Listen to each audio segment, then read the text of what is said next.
నమస్కారం. టీశాట్ వీక్షకులకి స్వాగతం. తెలంగాణ రాష్ట్ర పబ్లిక్ సర్వీస్ కమిషన్ నిర్వహిస్తున్నటువంటి గ్రూప్ 1 ప్రిలిమ్స్ పరీక్షలో కొత్తగా చేర్చినటువంటి సామాజిక వెలి, హక్కులు, సమ్మిళిత విధానాలకు సంబంధించినటువంటి అనేక అంశాలను టీశాట్ ద్వారా గతంలో అందించడం జరుగుతుంది. సో ఈరోజు సామాజిక వెలిలో భాగంగా ముఖ్యంగా అనేక అంశాలను మనము పరీక్ష కోణంలో పరిశీలిస్తున్నప్పుడు దాంట్లో సమ్మిళిత విధానాలు అనేటువంటి టాపిక్ చాలా ముఖ్యమైన టాపిక్. దాని మీద ఈరోజు చర్చిస్తున్నాం. సో దీంట్లో పార్ట్ 1కి సంబంధించి అంటే కొన్ని చాలా విస్తృతమైనటువంటి అంశాలు ఇందులో ఉంటాయి. ముఖ్యంగా ప్రిలిమ్స్లో కొత్తగా చేర్చినటువంటి ఈ అంశానికి సంబంధించి కులము, ముఖ్యంగా మహిళలకు సంబంధించిన మహిళ జెండర్, కులము, తెగ, వికలాంగులు అనేటువంటి 4 వర్గాలను చెప్తూనే వారి హక్కులు ఏమున్నాయని చెప్పారు. అదేవిధంగా సమ్మిళిత విధానాలు ఏమని చెప్పారు. సో సమ్మిళిత విధానాలు అనేటువంటి టాపిక్ అంతర్జాతీయ సమాజంలో ఇప్పుడు చర్చలో ఉన్నటువంటి భావన. భారత ప్రభుత్వం కూడా ప్రభుత్వ పథకాలు, ప్రభుత్వ విధానాలు, ప్రభుత్వ కార్యక్రమాలన్నీ కూడా ప్రత్యక్షంగానో లేదా పరోక్షంగానో సమ్మిళిత విధానాన్ని అవలంబిస్తున్నాయి. ముఖ్యంగా 11వ పంచవర్ష ప్రణాళికలు అంటే ఇప్పుడు పంచవర్ష ప్రణాళికలను రద్దు చేసి నీతి ఆయోగ్ను ప్రారంభించడం జరిగింది. 11వ పంచవర్ష ప్రణాళికలో సమ్మిళిత వృద్ధి, సత్వర ప్రగతి అనేటువంటి లక్ష్యం, అదే సమయంలో 12వ ప్రణాళికలో కూడా దాన్ని మళ్ళీ కొనసాగించారు. సమ్మిళిత వృద్ధి, సత్వర ప్రగతి అనేది ప్రధానమైనటువంటి అంశంగా కొనసాగించారు. కేంద్ర రాష్ట్ర ప్రభుత్వాలు ప్రవేశపెట్టినటువంటి పథకాలన్నింటిలో కూడా సమ్మిళిత వృద్ధి అనేటువంటిది స్పష్టమైనటువంటి అంశంగా మనకు కనబడుతుంది. కాబట్టి అభ్యర్థులు దీని మీద అవగాహన కలిగి ఉండాలి. ఇది మొదటిసారి జరుగుతున్నటువంటి పరీక్ష ఈ సబ్జెక్టుకి సంబంధించి, ఈ టాపిక్కి సంబంధించి. కాబట్టి ప్రశ్నలు మనకి కాన్సెప్ట్ బేస్డ్గా కూడా వచ్చే అవకాశం ఉంది. దీంట్లో స్టాటిస్టికల్ డేటా తక్కువగా ఉంటుంది, మనకి అర్థం చేసుకునేటువంటి అంశాలు ఎక్కువగా ఉంటాయి. కాబట్టి అభ్యర్థులు ఈ కింది వాటిలో ఏవి భిన్నమైనవి లేదా సమ్మిళిత విధానాన్ని గుర్తించండి అని అభ్యర్థులను పదే పదే అడిగే అవకాశం. సో ఒకసారి కనుక మనం పరిశీలిస్తే ఈ సమ్మిళిత విధానానికి సంబంధించి మౌలికమైనటువంటి భావనలు, అసలు బ్యాక్గ్రౌండ్ ఏంటి, సమ్మిళిత అనే దాంట్లో ఇంగ్లీష్లో ఏమంటామంటే ఇంక్లూసివ్ అంటారు. ఈ ఇంక్లూసివ్ అనేటువంటి పదం ఎందుకు వచ్చింది అని అన్నప్పుడు నిజానికి ఎక్స్క్లూషన్ జరిగింది కాబట్టి. ఇంక్లూసివ్ అనేది ఎప్పుడు వచ్చింది అంటే ఎక్స్క్లూషన్ జరిగింది కాబట్టి మనం ఈ ఎక్స్క్లూడ్ అయినప్పటి వర్గాలను ఇంక్లూడ్ చేయడం అనేటువంటి సందర్భంలోనే ఇవ్వడం.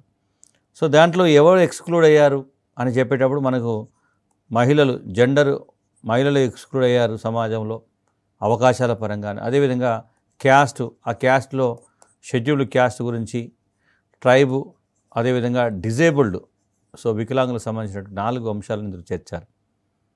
సో ఇంక్లూసివ్ అనేటువంటి పదం వచ్చినప్పుడు అర్థం ఏమిటంటే ఎవరైతే భారతీయ సమాజం లేదా భారత ప్రభుత్వం అందించినటువంటి అవకాశాలను పొందలేని పరిస్థితిలో బయట ఉన్నారో వారిని దీనిలోకి తీసుకురావడం అనేటువంటి సందర్భం. లేదా ఇప్పటివరకు ఈ సమాజంలో ఉండి ప్రభుత్వం అందించినటువంటి అభివృద్ధి ఫలాలను, ఫ్రూట్స్ని ఎవరైతే అందుకోలేకపోయారో వారికి వాటిని అందించడం అనేది ఈ సమ్మిళిత విధానాల్లో అతి ముఖ్యమైన అంశం. అంటే అభివృద్ధి అనేది ఎప్పుడు సాధ్యమవుతుంది? ఒక సమాజంలో 100 మంది ప్రజలు ఉన్నప్పుడు ప్రభుత్వం 100 మందిని ఆదుకునే విధంగా, 100 మందికి ఉపయోగపడే విధంగా కార్యక్రమాలు అమలు చేసినప్పుడే అది నిజమైనటువంటి అభివృద్ధిగా. అలా కాకుండా ఇందులో ఒక 20 మంది అభివృద్ధికి దూరంగా ఉన్నారు అంటే అది నిజమైన అభివృద్ధి కనపడదు. సో అభివృద్ధి ఫలాలు అన్ని వర్గాలకు అందినప్పుడే దాన్ని నిజమైనటువంటి అభివృద్ధి అంటారు.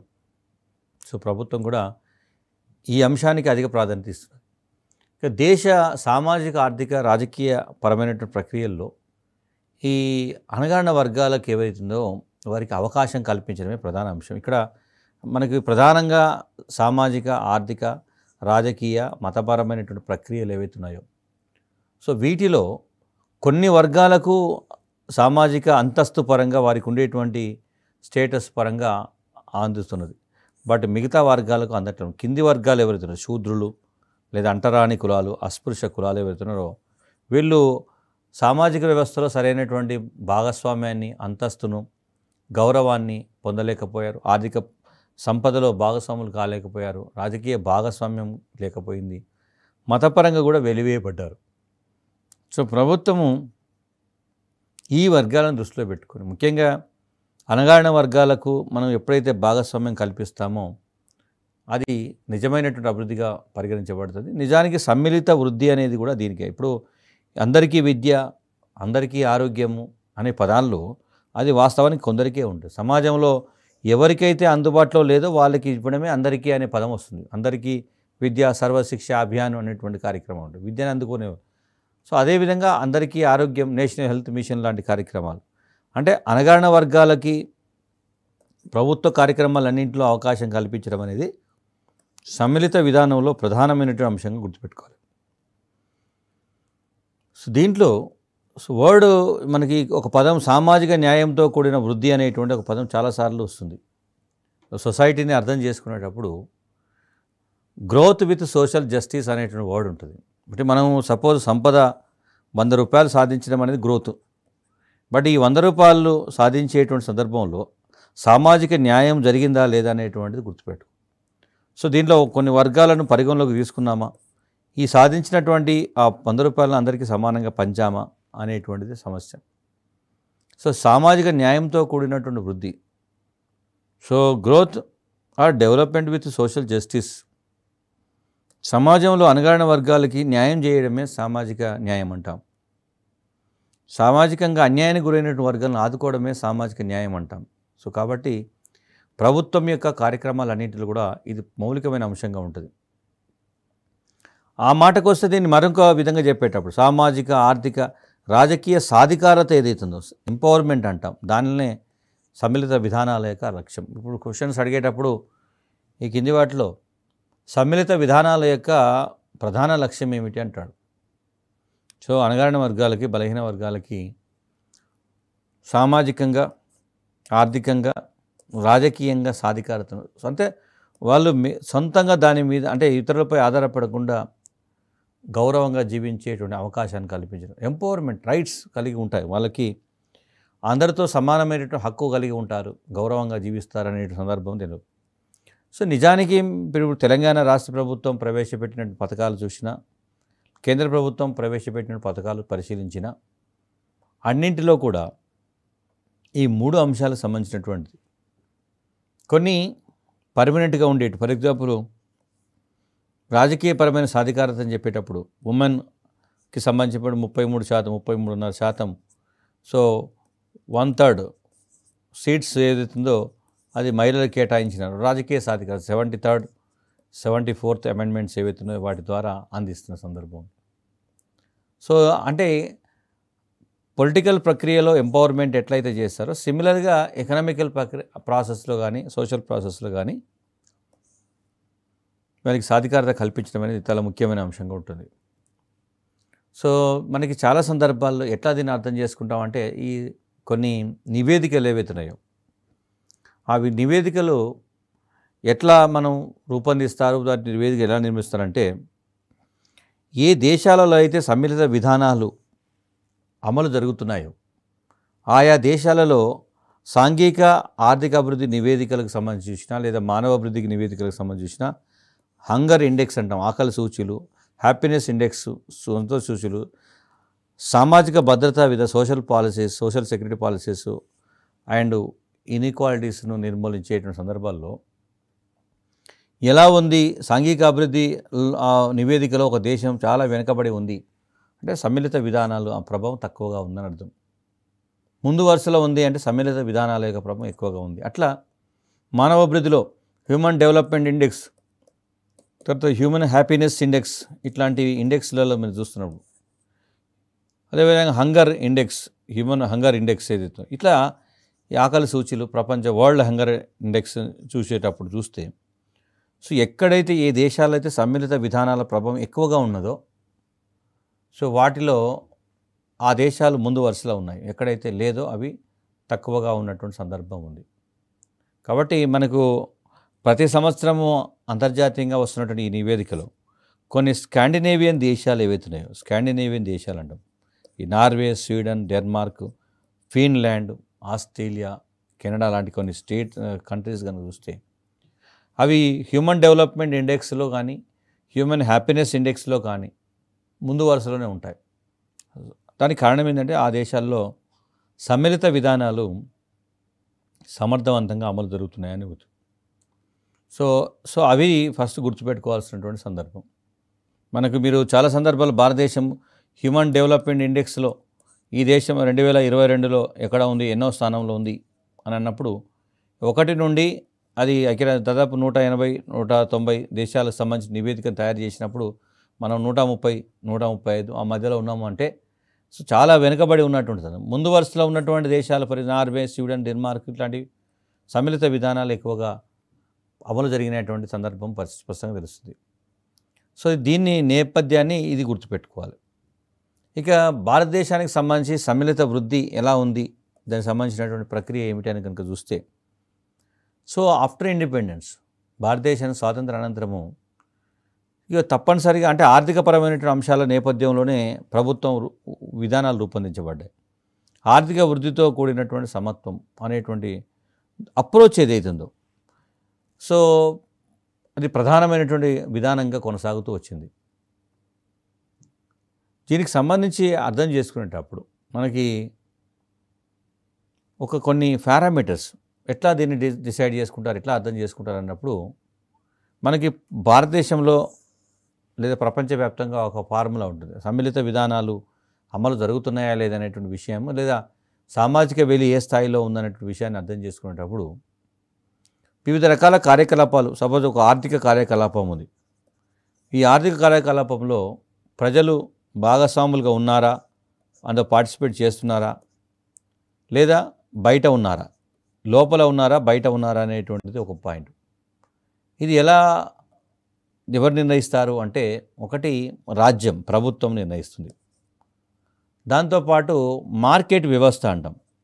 అంటే మార్కెట్ వ్యవస్థ ఇన్ ద సెన్స్ అది ఆర్థిక ప్రక్రియలో వాళ్ళకి అవకాశం కల్పించడం, ఒక ఉత్పత్తి ప్రాసెస్లో మార్కెటింగ్లో ఉన్నారా, అదేవిధంగా కొన్ని స్వచ్ఛంద పౌర సమాజ సంస్థలు.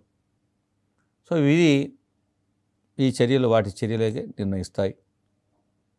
సో జనరల్గా ఎక్కడ కూడా అంటే ప్రజలు ప్రభుత్వం పరిధిలో ఉన్నారా, అంటే ప్రభుత్వం వాళ్ళందరికీ అవకాశం కల్పిస్తున్నదా లేదా అనేటువంటి దాన్ని బట్టి సమ్మిళిత విధానాలు ఏ స్థాయిలో అమలు జరుగుతున్నాయో తెలుస్తుంది. రెండవది మనం ఒకసారి కనుక పరిశీలిస్తే డెమోక్రటిక్ స్టేట్స్లో ప్రజాస్వామ్య ప్రభుత్వాల్లో ఇప్పుడు భారతదేశం సంబంధించి భారత సార్వభౌమ అధికారం అంటారు, సావర్నిటీ, సార్వభౌమ అధికారం. ఈ సార్వభౌమ అధికారంలో ఈ భారతదేశ సరిహద్దు లోపల ఉన్నటువంటి ప్రజలందరిపైన రాజ్యం లేదా ప్రభుత్వం యొక్క జోక్యం తప్పనిసరిగా ఉంటుంది. సో దీన్ని అంటే ఈ భారతదేశంలో ఉండేటువంటి ప్రజలందరూ కూడా తప్పనిసరిగా భారత ప్రభుత్వం యొక్క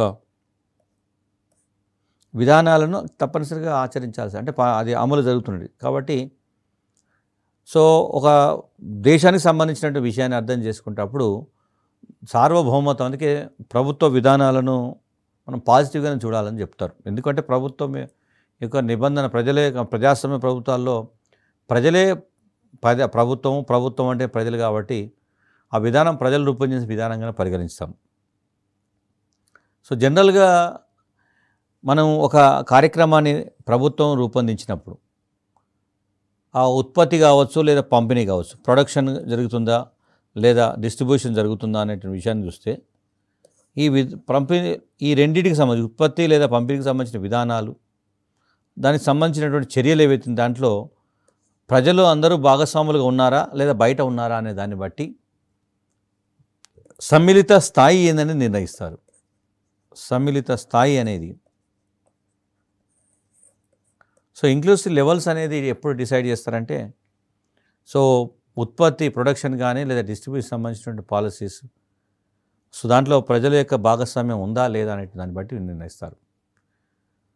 సో దాదాపు ఫర్ ఎగ్జాంపుల్ భారతదేశంలో 90% ఆఫ్ ది లేబర్ శ్రామికులు 90% అసంఘటిత రంగానికి చెందినటువంటి శ్రామికులు ఉన్నారు.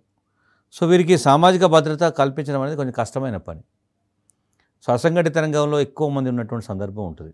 ముఖ్యంగా ఈ మధ్య కాలంలో చాలా ప్రధానంగా చర్చలో వచ్చినట్టు మన అంశం ఏంటంటే 1991 తర్వాత ఎకనామిక్ రిఫార్మ్స్, ఆర్థిక సంస్కరణలు. ఈ ఆర్థిక సంస్కరణల తర్వాత ఒక పెద్ద సమస్య చర్చలోకి వచ్చింది. ముఖ్యంగా వీటి వల్ల ఎవరు ప్రయోజనం పొందారు? ఎకానమీలో ఆర్థిక పరంగా ప్రయోజనం జరిగేది, కానీ సామాజిక ప్రగతి ఏమిటి అనేటువంటిది ఒక ప్రశ్న వచ్చింది. మార్కెట్ ఆధారిత బిజినెస్, వ్యాపార ఆధారిత విధానంగా పరిగణించారు కాబట్టి ఆర్థిక అంశాలకు మాత్రమే అవకాశం ఇచ్చారు. సో దీనికి సంబంధించి ఎప్పుడైతే గ్రామీణ ప్రాంతాల్లో కూడా చేతి వృత్తులు, కుల వృత్తులు, కుటీర పరిశ్రమలు వీటన్నింటినీ బలోపేతం చేయాల్సినటువంటి దశలో కొన్ని సందర్భాల్లో ప్రపంచం, ముఖ్యంగా WTOలో, వరల్డ్ ట్రేడ్ ఆర్గనైజేషన్లో భాగస్వామి కావడం, సో ఎల్పిజి మోడల్ను అవలంబించడం వల్ల అనివార్యంగానే మనం భారతదేశంలోకి ఇతర దేశాల వస్తువులను అనుమతించాల్సి వస్తుంది. కాబట్టి స్థానికంగా ఈ మార్కెట్ ఏదైతే ఉందో, అంటే స్థానిక గిరిజన కింద స్థాయి ఉన్న కులాలు కానీ ఇవన్నీ చేసిన ఉత్పత్తులకు మార్కెటింగ్ అవకాశం లేకపోవడం. సో మార్కెట్ వ్యవస్థలో ఆధునిక విధానాలు కింది స్థాయి కులాలు అందుకోకపోవడం వల్ల వాళ్ళు అభివృద్ధిలో భాగస్వాములు కాలేకపోయారు. నిరక్షరాస్యులు, నైపుణ్యం లేనివారు, ఆధునిక సాంకేతిక పరిజ్ఞానానికి దూరంగా ఉన్నటువంటి వర్గాలు కాబట్టి ప్రయోజనం పొందలేకపోయారు. సో అదే కనుక మరి ఇంకొక కోణంలో చూస్తే పౌర సమాజ సంస్థలు, సివిల్ సొసైటీస్ కావచ్చు, లేదా NGOs, సో వాళ్ళు కొంతవరకు సమ్మిళిత దృక్పథాన్ని అవలంబించినట్టు కనబడుతుంది. అంటే అందరూ వాళ్ళు భాగస్వాములు కాగలిగారు, ప్రజలతో మమేకం కలిగారు. తర్వాత మరికొన్ని సందర్భాలు చూస్తే, ఫర్ ఎగ్జాంపుల్, కొన్ని సమ్మిళిత విధానాలు 100% అంటే శాశ్వత పరిష్కారం ఇవ్వలేని పరిస్థితి ఉంటుంది. ఇప్పుడు ఎగ్జాంపుల్ రుణమాఫీ, రుణమేళాలు, రైతులకు ఉచిత విద్యుత్ వంటివి, ఇవి చాలా బాగా ఉంటాయి. కాబట్టి లాంగ్ రన్లో 100% వారిని కాపాడలేని పరిస్థితి. అదేవిధంగా అంటే కొన్ని దేశాలలో జరుగుతున్నటువంటి పరిణామాలను చూస్తాం. అంతర్జాతీయ భావన ఇది. సో శాశ్వతమైనటువంటి అవకాశాలు, తాత్కాలికంగా ఉండేటువంటి అవకాశాలు రెండింటిని కూడా మనము పరిగణలోకి తీసుకోగలిగితే, ముఖ్యంగా ఈ సమ్మిళిత విధానం అనేది ఒక సామాజిక భావన. దీంట్లో ఆర్థికపరమైనటువంటి అంశాలు కూడా అంతర్గతంగా ఉంటాయి, కానీ ప్రధానంగా ఇది ఒక సామాజిక భావన. అందువల్ల విలువలు కానీ, లేదా సంస్కృతికి సంబంధించినటువంటి, నమ్మకాలకు సంబంధించినటువంటివి ఏవైతే ఉన్నాయో అవి క్రమంగా అంతరించిపోవడమో, లేదా ఆ సమాజంలో ఆ విలువలను గుర్తించకపోవడమో, ఆ సంస్కృతిని పరిగణలోకి తీసుకోకపోవడం, అంటే అవి వెలివేయబడ్డట్టుగా పరిగణించబడతారు. సో ఎకనామికల్గా కాకుండా సోషల్గా కూడా దీన్ని గుర్తుపెట్టుకోవాలి. సపోజ్ మనము కొన్ని సర్వసాధారణంగా గమనిస్తాం. ఇప్పుడు కొంతమందికి కొంత రక్షణ కల్పించడం కోసం కొన్ని ప్రయత్నాలు చేస్తారు. ఫర్ ఎగ్జాంపుల్ ఆర్టీసీ బస్సులలో మహిళలకు సీట్లు కేటాయిస్తారు, బట్ అయినప్పటికీ పురుషులు ఎక్కువగా దాన్ని పట్టించుకోకపోవడం అనే సందర్భం వస్తుంది. అదేవిధంగా కొన్ని కట్టుబాట్లు కావచ్చు, వివక్షత కావచ్చు, లేదా caste based, religious based, so ఇవన్నీ కొన్ని సందర్భాల్లో సపోర్ట్ చేస్తూ, కొన్ని సందర్భాల్లో దాన్ని సపోర్ట్ చేయకపోవచ్చు. సో దాన్ని ఏమంటారంటే, ఇట్లా వివిధ వర్గాల మధ్య ఉండేటువంటి ఇట్లాంటి భావనను సాంఘిక మూలధనం అంటారు. సోషల్ క్యాపిటల్ ఏదైతే ఉందో దాన్ని అంటారు. సో ఈ సాంఘిక మూలధనం అనేది ప్రజల యొక్క సమ్మిళిత తత్వాన్ని మరింత స్ట్రెంథన్ చేస్తుంది. సో అందుకే మనం ఇంత చెప్పాము, సమ్మిళిత దృక్పథం అనేది, ఇంక్లూసివ్ పాలసీస్ అనేది కేవలం ఎకనామికల్ ఫ్యాక్టరే కాదు. సో ఇది ఆర్థికేతర నాన్ ఎకనామికల్ ఫ్యాక్టర్స్ కూడా చాలా ఎక్కువగా దీన్ని ప్రభావితం చేసేటువంటి సందర్భం ఉంటుంది. సో సొసైటీకి సంబంధించినటువంటి ఎలిమెంట్స్ను నాన్ ఎకనామికల్ ఫ్యాక్టర్స్ అంటాం. సో ఒక రకంగా చెప్పాలంటే సామాజిక ఆర్థిక విధానాల యొక్క లక్ష్యం ఒకే విధంగా ఉన్నప్పటికీ వాటిని సాధించే యంత్రాంగం మాత్రం భిన్నంగా ఉండేటువంటి అవకాశం ఉంది. సో టార్గెట్ ఒకటే, బట్ ద వే అప్రోచ్, దాన్ని రీచ్ అయ్యేటువంటి అప్రోచ్ మాత్రం భిన్నంగా ఉండేటువంటి సందర్భంగా ఉంటుంది. సో భారతదేశంలో కూడా ప్రభుత్వము 1952లో ఒక కార్యక్రమం, for example CDP community development program తీసుకొచ్చింది.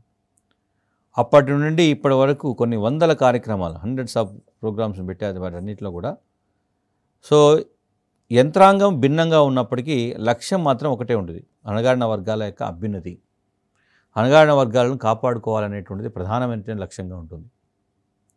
సో అది కొంత మార్పు జరిగింది. కాకపోతే కొన్ని మౌలికమైనటువంటి అంశాల విషయానికి వస్తాం. ఫర్ ఎగ్జాంపుల్ ప్రభుత్వాలు అనేక కార్యక్రమాలు చేపట్టాయి. సో దీంట్లో కొన్ని వర్గాలు కింద ఉండిపోయారు.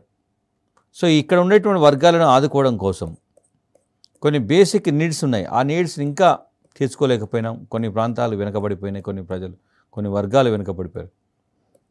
కనీసం వారి యొక్క అవసరాలు ఏవైతున్నాయో సో దాన్ని తీర్చేటువంటి పరిస్థితి లేనప్పుడు ఒక కార్యక్రమాన్ని, ఒక joint program, minimum common need, కనీస ఉమ్మడి కార్యక్రమం ఏదైతుందో అది చాలా ముఖ్యమైన సందర్భం. అది మనకి మొదటిసారిగా 2004 ఎలక్షన్స్ జరిగినప్పుడు దేశంలో కామన్ మినిమం ప్రోగ్రామ్ అంటాం. సో ఉమ్మడి కనీస కార్యక్రమం అండి, common minimum common program. So ఇది అంటే కనీసం ఇది ఉండాలి అనేటువంటి దేశం. దాంట్లో యూపీఏ గవర్నమెంట్ కూడా కనీస ఉమ్మడి కార్యాచరణ తీసుకొచ్చింది. సో దాని ఫలితమే ప్రభుత్వాలు తర్వాత కాలంలో కూడా వాటిని అవలంబించే ప్రయత్నం చేశారు. దానికి ముఖ్యంగా సామాజిక విధానాన్ని, సామాజిక వెలికి సంబంధించిన అంశాల విషయంలో అప్పుడు ఉన్నటువంటి గవర్నమెంట్ కనీస ఉమ్మడి కార్యక్రమంలో వీటిని చేర్చి వ్యవసాయం, గ్రామీణాభివృద్ధి, ఉద్యోగిత, సామాజిక సమస్యలకు అధిక ప్రాధాన్యత ఇచ్చే ప్రయత్నం చేసి తర్వాత కూడా ప్రస్తుతం ఉన్నటువంటి ప్రభుత్వాలు కూడా అదే విధానాన్ని కొనసాగిస్తున్న సందర్భం ఉంది. దానికంటే ముందు కూడా, అంటే యూపీఏ ప్రభుత్వం కంటే ముందు కూడా కేంద్ర రాష్ట్ర ప్రభుత్వాలు కూడా అవి అవలంబించిన విధానాల్లో మనకి ఉమ్మడి కార్యాచరణ అనేది తప్పనిసరిగా కనబడుతుంది. కనీస ఉమ్మడి కార్యాచరణ తర్వాత అప్రోచ్ పేపర్ కానీ లేదా నమూనా పత్రం వీటన్నింటిలో కూడా సమ్మిళిత వృద్ధి అనేది చాలా ముఖ్యమైనటువంటి అంశంగానే ఉంది. సో ఇంక్లూసివ్ గ్రోత్ అనేది ముఖ్యంగా 1990s తర్వాత వచ్చినటువంటి గ్రోత్ ఏదైతుందో అది ఎకనామికల్ గ్రోత్గా కనబడి తప్ప సొసైటీలో ఉండేటువంటి ప్రాబ్లమ్స్కి సొల్యూషన్ కాదనిపించింది. సో ఈ నేపథ్యాన్ని కూడా దృష్టి పెట్టుకోవాలి. ముఖ్యంగా మనకి అప్పుడు ఇచ్చినటువంటి అప్రోచ్ పేపర్లో ఏం చెప్పారంటే సమ్మిళిత వృద్ధి కోసము ఒక కార్యాచరణ ప్రణాళికను రూపొందించాల్సినటువంటి అవసరం ఉందనేటువంటిది స్పష్టంగా అర్థమైంది. ఇక ఆఫ్టర్ ఇండిపెండెన్స్ మనం ఒకసారి ఓవరాల్గా చూస్తే ఆఫ్టర్ ఇండిపెండెన్స్ కేంద్ర రాష్ట్ర ప్రభుత్వాలు ప్రవేశపెట్టినటువంటి పథకాలు కానీ లేదా అవలంబించిన వ్యూహాలు కానీ అవి ఒక రకంగా అభివృద్ధి అనేటువంటిది, డెవలప్మెంట్ చేయాలి అనేటువంటి భావన బలంగా ఎంచుకున్నప్పటికీ బట్ అభివృద్ధిలో మిగతా అన్ని వర్గాలు, అణగారిన వర్గాలు, అప్పటి వరకు వెలివేయబడేటువంటి వర్గాలు వారందరికీ కూడా అవకాశాలు కల్పించాలనేటువంటి భావన మాత్రం పూర్తిగా విజయవంతం కాలేదు. ఇది ఒక విమర్శ అయితే కొనసాగింది. తర్వాత కాలంలో ప్రభుత్వాలు వాటిని సరిదిద్ది అందరికీ అవకాశాలు కల్పించే ప్రయత్నం చేస్తున్నది. దాని ఫలితమే ఈరోజు అణగారిన వర్గాల్లో చాలా అభివృద్ధి కనబడింది. ఈ ఎకనామిక్ రిఫార్మ్స్, ఆర్థిక సంస్కరణ సంబంధించి చెప్పేటప్పుడు ఎకనామికల్ గ్రోత్ ఏదైతుందో, ఆర్థిక వృద్ధి, అదే విదేశీ మారక ద్రవ్యం ఏదైతుందో, ఎగుమతులు కావచ్చు, సాంకేతికంగా జరిగినటువంటి ప్రగతి, ఇలాంటివన్నిటిపైన అనుకూల ప్రభావం ఉంది. బట్ మనకి ఆదాయ పంపిణీకి సంబంధించి అసమానతలు ఏవైతున్నాయో అవి, తర్వాత అభివృద్ధి ఫలాలు ఏవైతున్నాయో కొద్ది వర్గాలకే చెందడం అనేటువంటిది క్వశ్చన్ మార్క్గా మారిపోయింది. నిజానికి అందరికీ సమానంగా అందాల్సినటువంటి అభివృద్ధి ఫలాలు కొద్దిమంది వారికి మాత్రమే అందుబాటులోకి రావడం అనేది సమస్యగా ఉంది. ఆదాయ పంపిణీలో అసమానతలు ఉన్నాయి, ఇన్ఈక్వల్గా ఎకనామికల్ డిస్ట్రిబ్యూషన్ జరుగుతుంది కాబట్టి. అదేవిధంగా వ్యవసాయ రంగం సంబంధించి వ్యవసాయం కొంత సంక్షోభాన్ని ఎదుర్కొన్నది. ప్రాంతీయ అసమానతలు, మహిళలు, ఇవన్నీ వాళ్ళు అసమానతలు ఎదుర్కొన్న సందర్భం కూడా కనబడుతుంది. తర్వాత ఆరోగ్యానికి సంబంధించి కానీ లేదా విద్యకు సంబంధించిన కానీ దీంట్లో మానవీయ కోణం అనేది కొంత అవసరం ఉండేనేమో. సమ్మిళిత వృద్ధి అనేది మానవీయ అంశం కాబట్టి అది లేదనేటువంటి సామాజిక శాస్త్రవేత్తల అభిప్రాయం. ఇది ఒక రకంగా సమ్మిళిత అభివృద్ధి అనేది పేదలకు అనుకూలమైనటువంటి అభివృద్ధి విధానంగా ఉండాలి అనేటువంటిది మేధావుల యొక్క అభిప్రాయం. అదేవిధంగా అంతర్జాతీయంగా కొన్ని విషయాలు కనుక పరిశీలిస్తే మనకి ప్రపంచవ్యాప్తంగా వృద్ధితో పాటు సమానత్వాన్ని, సమ్మిళిత విధానాన్ని అవలంబించినటువంటి సందర్భాలు అనేక కనబడతాయి. ఫర్ ఎగ్జాంపుల్ దక్షిణ కొరియా, తైవాన్, థాయిలాండ్ లాంటి దేశాలు చూస్తే వాటిలో మార్కెట్ ఆధారిత పెట్టుబడిదారీ విధానాలు అవలంబించినారు. బట్ మరికొన్ని దేశాలు క్యూబా, వియత్నాం, చైనా లాంటి దేశాలు కమ్యూనిస్టు పార్టీ నిర్దేశిత సామ్యవాద విధానాలను అవలంబించాయి. పెట్టుబడిదారీ విధానం, సామ్యవాద విధానం. కొన్ని దేశాలు ముఖ్యంగా కోస్టారికా, జమైకా, ఈవెన్ శ్రీలంక లాంటి దేశాల్లో మిశ్రమ వ్యవస్థలను అవలంబించే సందర్భం ఉంది. బట్ ఈ దేశాల్లో ఏవైతున్నాయో వాటిలో వృద్ధిలో వ్యత్యాసాలు కనబడ్డాయి. బట్ అయినప్పటికీ పేదరిక నిర్మూలన కానీ లేదా మానవ అభివృద్ధులు కానీ అవి విజయవంతమైన సందర్భం ఉంది. ఆర్థిక విధానాలు భిన్నంగా ఉన్నప్పటికీ ముఖ్యంగా ప్రాథమిక విద్య, ఆరోగ్యం లాంటి సామాజిక విధానాల విషయంలో మాత్రము ఈ దేశాలన్నీ కూడా ఏకీకృత పంథాను అనుసరించాయి. ఒకటే సింగిల్ ఎజెండాతో ముందుకు పోయాయి.